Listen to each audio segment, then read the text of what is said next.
इस air show को हम देखते हैं, ये एयर शो बेसिकली है क्या? जब हम सिर्फ ना केवल एयरफोर्स की अपनी स्ट्रेंथ दिखाने के लिए, ये दिखाने के लिए कि हमारी एयरफोर्स कितनी सक्षम है, प्रोफेशनल है, और इस एयरफोर्स के साथ इस एयर शो और क्या दिखाता है?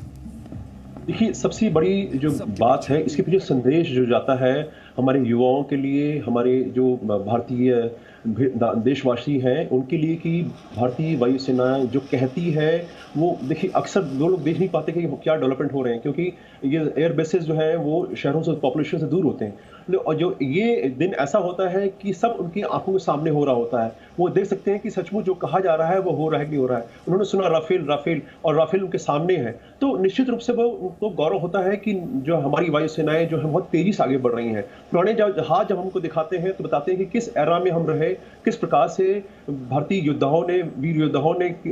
जो है उनको सपोर्ट दिया, और उस विपरीत परिस्थितियों में जब सोफिस्टिकेशन और मॉडर्नाइजेशन नहीं था, तभी हमने युद्ध कौशल में अपनी सानी दिखाई। तो आज जब हम और सोफिस्टिकेशन की तरफ बढ़ रहे हैं और एडवांस हो रहे हैं, मॉडर्नाइजेशन हो रहा है, तो निश्चित रूप से उनके जो भारतीय देशवासियों की मनोबल को नई ऊंचाइयां मिलेंगी, और वो गौरवान्वित महसूस करेंगे, और स्पेशली युवाओं को और हमारी बेटियों को ये संदेश जाता है कि वो भी जो है आके भारत में, भारतीय वायुसेना में शामिल हो सकती हैं, और कदम से कदम आगे बढ़ सकती हैं। जहाँ तक बात जो एक ये था कि समाज में वो पीछे रह जाती थी कि भाई ये क्षेत्र केवल मात्र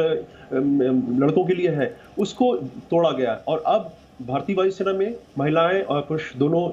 कंधे से कंधा मिला के लड़ाई कर रहे हैं। जहां तक हम जो है पुराने जहाजों के साथ MiG-21, MiG-29 और अब Su-30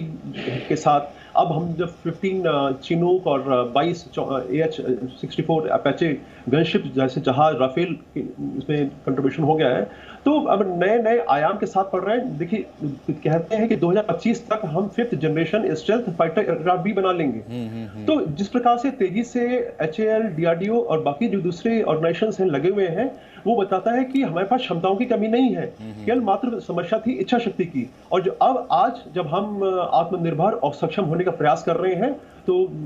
अगले 3 से 4 वर्षों में भारतीय वायुसेना एक नए ऊंचाइयों पर होगी, और जिस पर कि आज हमें गर्व है, और हमें गर्व होगा।